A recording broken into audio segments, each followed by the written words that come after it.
Hello and welcome to this O&DR Modurol video about the Jaguar XKR Stirling Moss Limited Edition.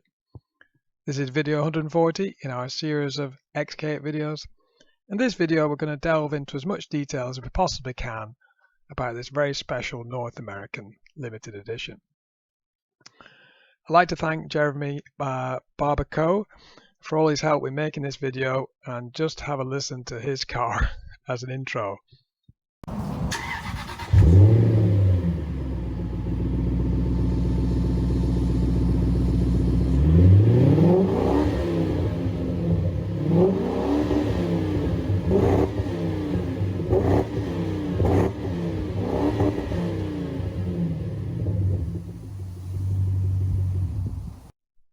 Thank you very much, Jeremy, for that. Is it just me, or there's something about that V8 noise that you just can't help but love? Anyway, this video is prompted by a previous video I did, video 138, to the Stratstone limited edition, which was a dealer special edition towards the end of the X100 run. And this video we're going to do a similar thing, but it's actually a US version, which was the Stirling Moss edition. As per usual, we're going to break down the video into several sections. Section 1, the story, how the special edition came about. Section 2, the specification as far as we can make out. Section 3, the differences in the limited edition of 5 cars. Section 4, the value or the estimated value in 2021. And then finally, there's a bonus. There's a lot of photographs of number 67, which you can look at the end of the video if you're interested. If you're interested in this video, you're definitely going to be interested in our channel, O&DR Modurol.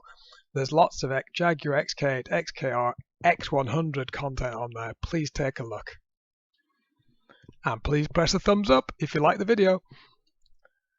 Okay then, first of all, section 1, the story, or the background to the special edition. So, in the overall worldwide sales of the Jaguar XKRs, it started very high. We were selling about, 16,000 plus units a year. But when it got down to later in the life of the car, 2002, 2003, the sales volume had actually bottomed out, and they were selling basically a third of what it had done. The overall 90,616 cars were sold very early in the life of the X100. So in the early 2000s, the Jaguar dealers were struggling to sell the cars. Now enter Pat Ward. He was actually the Jaguar North American remarketing manager. He was basically in retail. He was trying to sell second-hand Jaguar Land Rover cars, and he was the man in the hot seat, if you would, who was trying to address this issue of resale prices. What brought it to a head, according to Pat, was he took a car to auction, basically recently second-hand car, a demonstrator, and he took it to an auction. It was only going to raise about $40,000. Bear in mind, this was like delivery mileage car, so the prices were extremely low. So he started thinking, he didn't sell the car at that price. At the same time, Jaguar in North America were sponsoring E-Type racing through the historic Sports Car Championship, and there were 3 cars that were sponsoring there to try and advertise their certified pre-owned cars, which was what Pat Ward was all about. If you notice, these E-Types had a particular set of stripes, which you'll see are on the Stirling Moss edition, and they were numbered 61, 2, and 3, which is also significant, as you'll find later. So the idea, number 1, that Pat had was actually to add racing stripes onto that car he tried to sell at auction. So he basically put the stripes on the car and tried again, tried to auction it off again. But this time, the price actually almost trebled, and according to Pat, he got $110,000 for the same vehicle he was only able to raise $40,000 a few weeks ago, just by adding stripes and making the car stand out. So this obviously got him thinking. So the idea number 2 was not only to add some cosmetic difference, but also to add a performance difference, an increase. So his idea was to try and increase the performance of the XKR to a point where it was the highest performance Jaguar since the XJ220. Obviously that was producing 542 bhp, and these Jaguar Silverstones reportedly were 467 bhp, a considerable amount of power, all the same. So he actually got together with a guy called Scott Faerber and his company, Faerber Production International, and Scott modified the cars. He added Borla full exhaust systems, and he did some engine tuning, of which we'll talk about later, which resulted in this 467 bhp. Bear in mind the standard power of these cars, being the 4.2 litre supercharged, was 400 bhp, so quite a substantial increase in power. How could it have been done?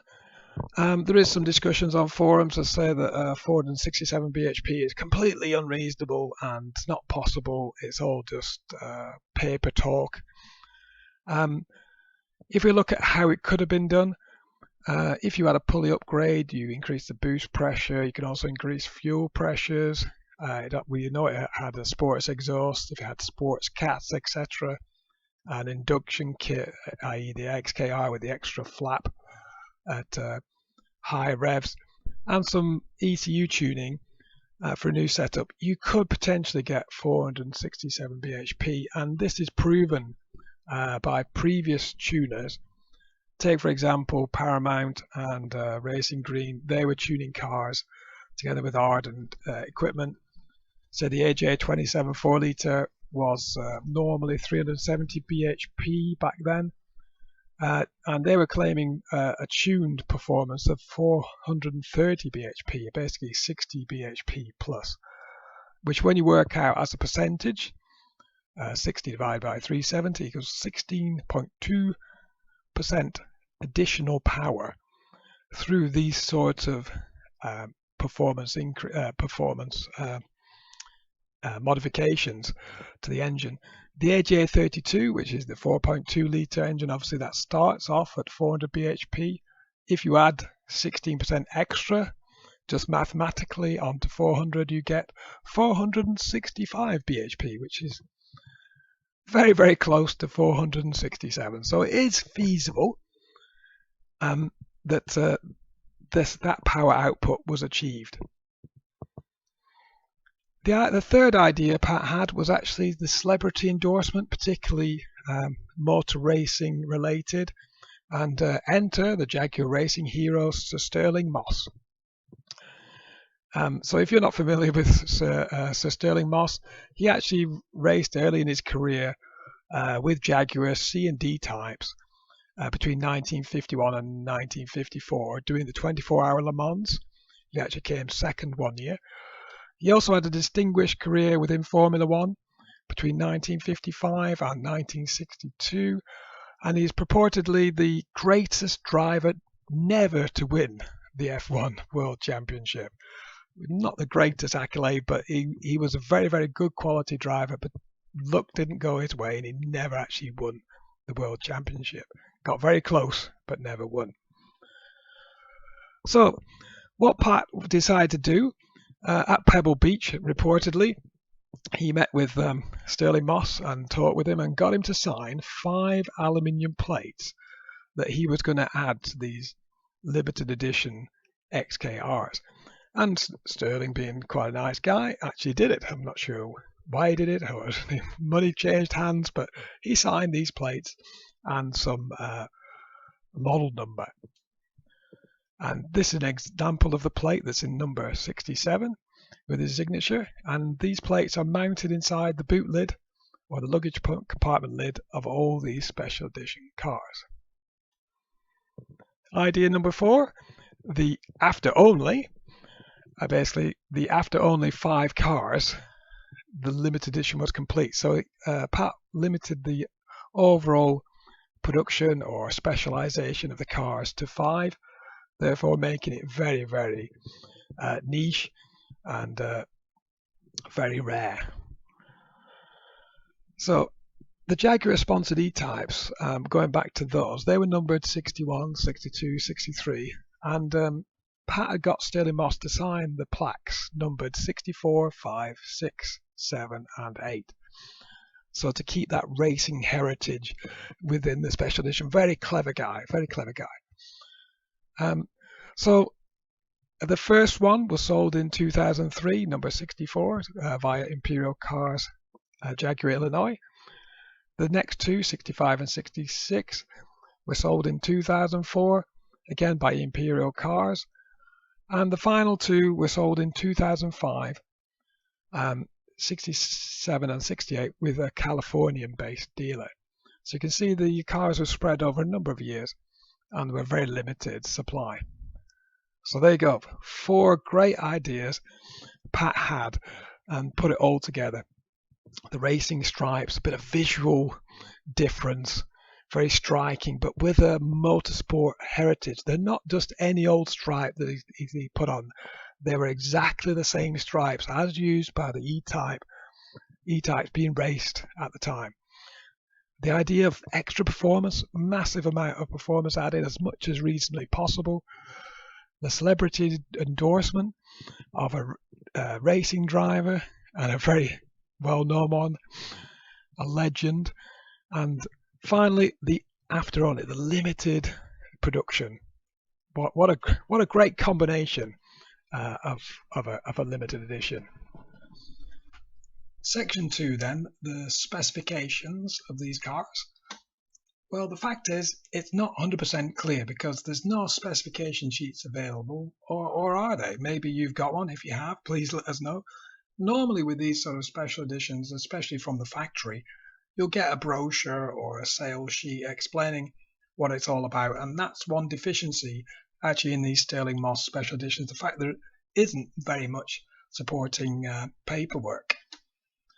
What we can work out from the cars that are around is that, first of all, it's not an official edition. It was actually something developed just purely by the Jaguar North American dealers. So it is actually a Jaguar special edition, but not one from the factory. All the cars are model year 2003 onwards. They're all Jaguar XKRs. They're all left-hand drive, and they're all coupes. Because it's the model year 2003 onwards, obviously it's all 4.2 litre supercharged engines. We're assuming they've got the supercharged pulley upgrades, either the top or the bottom pulley, or both, and the ECU mapping to get the 467 claimed BHP. The cars came from the factory actually with the Recaro Sports interior package. They've all got Jaguar Platinum Silver Metallic paint, which coincidentally is the same as the original X100 Silverstone Special Edition. But more importantly, it's the same colour paint as the Jaguar E-types that was racing in the historic racing series.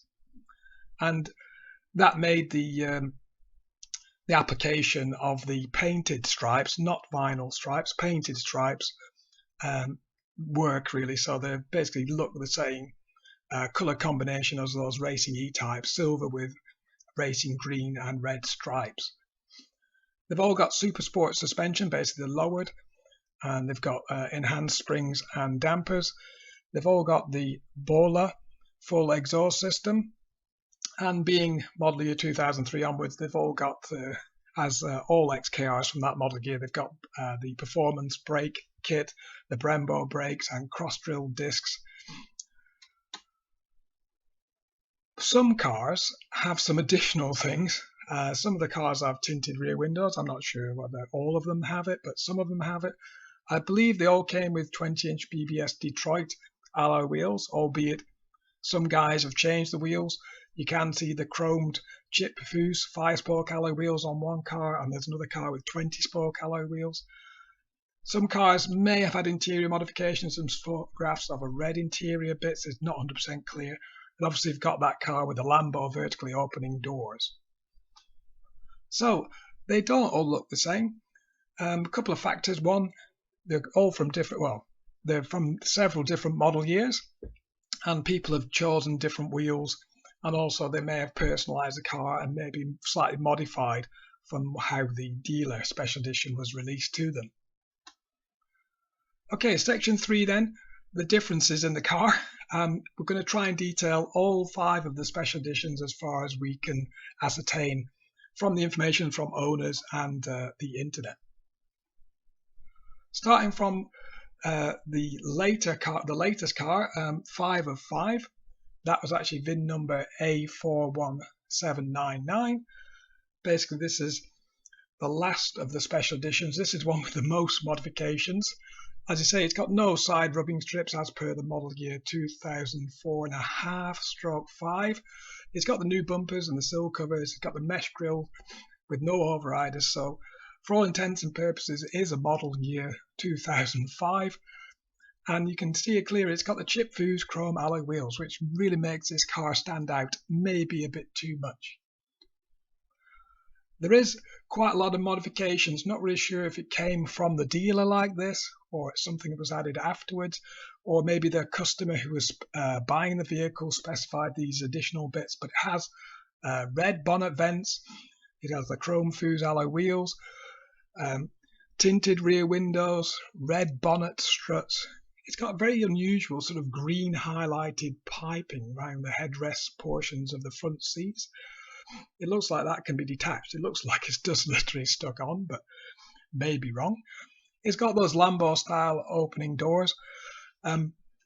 People have removed them, and they do spend, the brackets seem to spend a lot of time in the boot. It is a very unusual modification. It's not really in keeping with the car in my opinion, but each to their own. It is a modified car, and it's got a lot of red engine bay detailing, which isn't too in your face. This car, it was manufactured in May 2005, so officially it is a model year 2004.5. It's number 68, and it's actually still for sale. It's for sale now in August 2021 at vintagemotorssarasota.com, and the link to the site will be available in the description. This car actually was featured in another YouTube video by Valentine Christie. He actually had the car at his little private dealership in 2012, and he did an extensive video on the car as it was then. It did look slightly different, but it's basically the same car. His dealership is, you can see it at www.valeurosport.com, and you can see the link here to the car in the bottom, and I'll actually put a link in the top right hand corner now to that video if you want to take a look at it. But Valentine Christie, he's got some really superb European hyper sports cars, very classy exotic cars he sells through that site. I say this is the car number 68, I believe, is the same car as shown with the red wheel rims and the red interior. As you can see in this photograph, you can see the red highlighting on the seats and the A-pillar inner lining there. I'm not sure when that was added or even taken away now, but I believe this is the same car as number 68 we've shown. Now this car now 4 or 5. This is where we're getting to the quality end. It really shows off the car. I think this one and 66 are the dogs. Again, this one is VIN number is A41070. This is basically again model year 2004. It's got the BBS Detroit alloy wheels. It's got no side rubbing strips. It's got the new bumpers, sill over covers, the mesh grille with no overriders. It's basically the latest spec. Again, this was manufactured in March 2004, so again it is actually technically 2004.5 model year, but to all intents and purposes 2005. It is the only one of the 5 that we believe has got adaptive cruise control fitted. And this is the car I show you in a lot of detail through photographs at the end of the video. It's a really quality car, lots of quality photographs. And this car, I believe, is the one you often see at car shows. There's lots of photographs on the internet of the Stirling Moss limited edition, and I believe most often than not it's this number 67 car. Moving on to 3 of 5 then. This is number 66, again 2004. Again, no, it's actually got side rubbing strips, and it's got the pre 2005 rear bumper and the smaller rear spoiler. I don't know who they were, but when you got to 2004.5, 2005 model year, the XKR got actually a slightly bigger rear spoiler.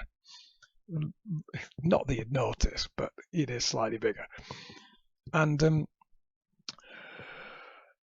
this one is basically manufactured in October 2003, so it is a model year 2004. You can see it's got the overriders on the grille, and the back bumper's only got the one cutout for the towing hitch, whereas the later ones have got 2. The bumper is not quite as deep as the later ones, but technically it's the more traditional looking XKR, albeit with the stripes, etc. But a really nice quality car, this one. And this is the car owned by Jeremy Barbacoa, and he's the guy who's helped me a lot in this video with all the details, because he's got a genuine interest in this car, obviously as an owner and of the mark, and he supplied the footage of the exhaust, etc. 2 of 5 then, getting towards the end now. Number 65, again, it's model year 2004. VIN number is A37712. This one hasn't got side rubbing strips, but it would have had them as fitted, I believe. Somebody's took them off. It's got the front overriders and the traditional grille, and you can see it's got 20-spoke alloy wheels on this one. So and with the registration Moss XKR, which is very good for this car. This one's had these wheels fitted at some point. They look like 20 or even 22-inch wheels. This one was a model year 2004. It was sold by moimports.com. It has got optional BBS Detroit alloy wheels, which they've all come with. And yeah, very nice looking car. 1 of 5 then, the first and original one, believed to be model year 2003, but we can't find any details about this whatsoever. Can't find the VIN number, can't find anything about it on the internet. Jeremy doesn't seem to know who owns it. So we can only think maybe this is being purchased by a private collector who likes to keep things to himself, or maybe he's sat in a barn somewhere and it's been forgotten about. It's that silver car with the funny stripes, but it's not on the map at the moment. There is a car called the Stirling Moss Tribute. Somebody sold previously. This is actually a model year 2002. It's a 4-litre supercharged. It has got the stripes, albeit they've been added by vinyl by an enthusiast. Don't think it's a genuine Stirling Moss, because it's got the vinyl stripes. It's got the old 5.5 chromed wheels. It's got a nice exhaust system on it by the looks of it. If you're ever interested, this is I think it's a Tribute. It's a look-alike. The VIN number is A27714. It was actually sold or it was advertised on 2040/cars.com. So the differences then are between the 5 models, so the model year and the wheels and some modifications, some personalizations. What they do have in common, they've all got those stripes, and they've all got the signed plaque, the 2 most important elements, and they're all tuned to various levels of engine tuning. So let's cut to the chase.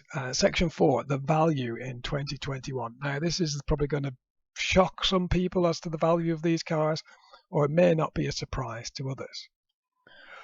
So when we run through the 5 cars, we've got the 64, 65, 66, 67, 68, the various model years.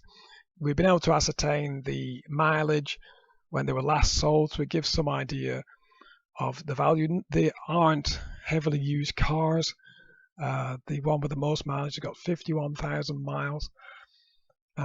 So they're not worn out by any means. So number 67 was actually recently sold by Motor Car Classics.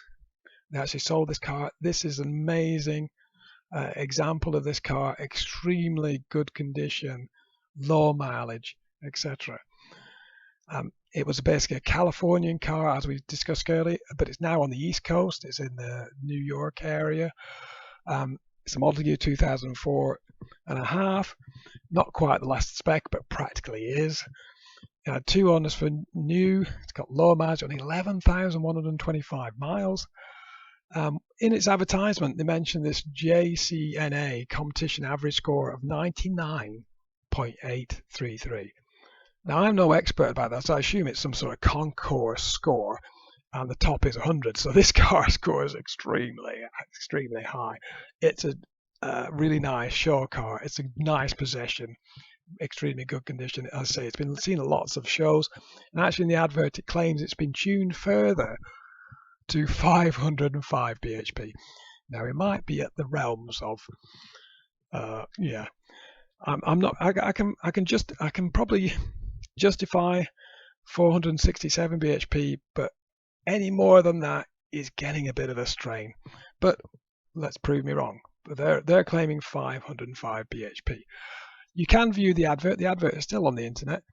The link is down there. I'll put a link in the description if you want to take a look at this and the amazing photographs, which I'll share with you also at the end of the video. This car was advertised for an amazing $94,900 US. Yes, $94,900. It is an extremely good condition car. It has got Stirling Moss's signature on the back. It's got nice stripes. 94,900. Yep, it advertised. And what's more, it sold. This car sold for an estimated $85,000. That's how rare and basically desirable these cars are. And this gives a bit of a bump to all limited editions, to be honest, that any X100 car of any condition can raise this sort of value is very, very interesting to any XKR owner. There is another car that was sold recently. This is number 68, the one with the funny wheels and the Lambo doors, etc. Or not sold. It is for sale. It is for sale. So if you fancy one, this car is up for sale. It's a bit brash, but it is for sale at Vintage Motors of Sarasota. They're advertising it for a very, very reasonable, looking at the previous one, of $39,500 US. It has done a few more miles at 37,353, but it's not a lot of mileage, to be honest. It does have some very gary mods, but it's nothing a bit of paint could solve, and a bit of tarting up. And if you've got a budget, I mean, you can, according to the other car, you've got another budget of another $40,000 plus. I'm sure another $5,000 or $10,000 on this car can make it look just as good as the other one. Anyway, we digress. So this car is still available. It's a bit over the top, but I think it could be saved, and the tasteful things all put back on it. Please save this car. Please save this car. So there you go. The 5 cars, we don't know about the one, but we do know the 2 have been sold recently or are for sale, $85,000 and $39,500. So the values of these X100s, XKRs are on the way up. They're rising. So if you're interested in Jaguar XKR's limited editions, there are lots of them. I mean, this is one extremely rare and extremely expensive one. There are several factory special editions. Obviously, the Silverstone, Phase 1 and Phase 2, which I've done videos about if you want to take a look at those. There's the XKR 100, the XKR 400, the Portfolio, Carbon Fiber, 4.2S, or the Victory in the North American market. Those are all official factory, as far as I'm concerned. Then there was Jaguar official dealer special editions. That's the Stratstone limited edition, the Stirling Moss, and the Black Cat. And then, as I see it, there's the aftermarket special editions where the tuning specialists have made their own version of the car. You got the Typhoon, the Tempest, the Arden Type A, the Merlin, the Burberry, and there's some nice body kits from Grantley, Z-Max, and Paragon. So, albeit there's only 90,000 cars ever been made, there's a lot of specialization and limited editions to make your car that little bit different from everybody else's. Sorry, go on a bit, but so this special edition is a combination of marketing. I mean, let's not get too carried away, but this car basically was born out of a marketing push. Pat Ward at the time was trying to fight against reducing sales prices of the outgoing X100 before the new X150 came about. So it's a real marketing push to get a little bit more value out of these cars. And not only just marketing, but he added a bit of engineering. He gave it to Scott Faerber, and he pushed a bit of engineering, got the high performance out, and all that endorsements, etc. So basically, with the Stirling Moss edition, that's the one item that all the other special editions don't have. The celebrity endorsement, the signature of a racing legend, Sir Stirling Moss, written in the luggage compartment. I'm not sure that's the greatest place to put it, but they had to put it somewhere.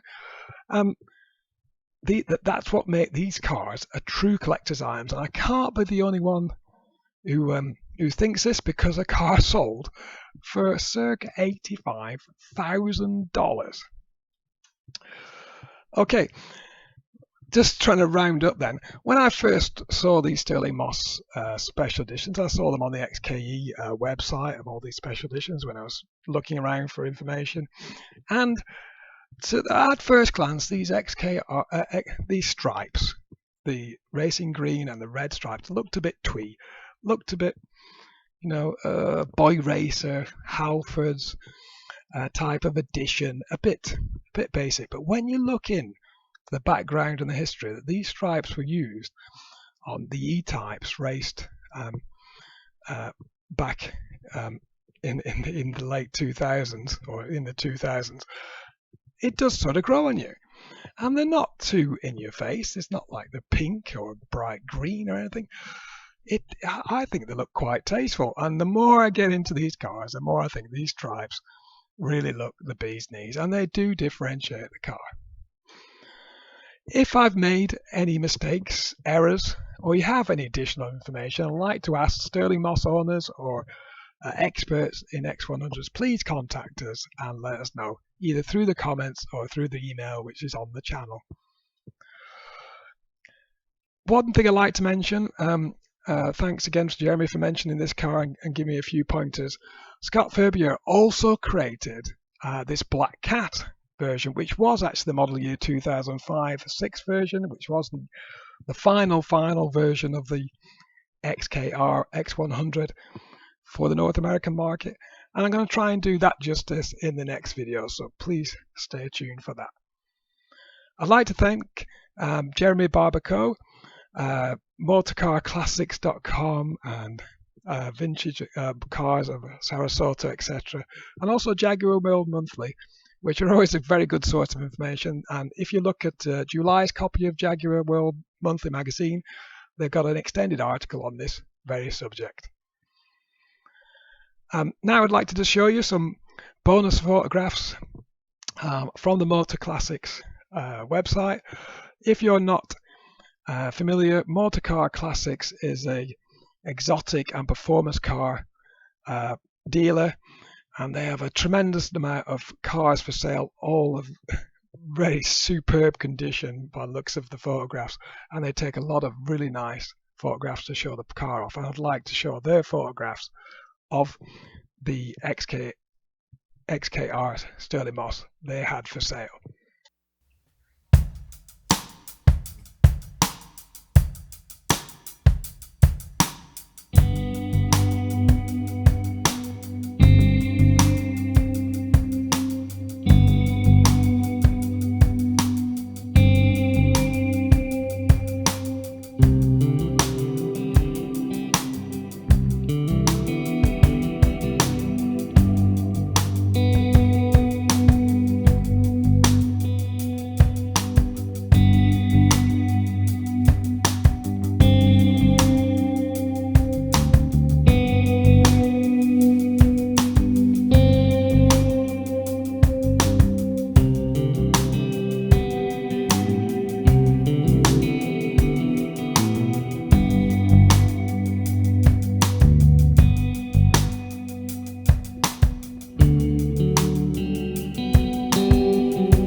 Okay, thank you very much for watching. I hope you enjoyed those photographs at the end. It was a bit of additional stuff. I didn't really need to show it, but I had them, and they're really superb photographs from motor car classics.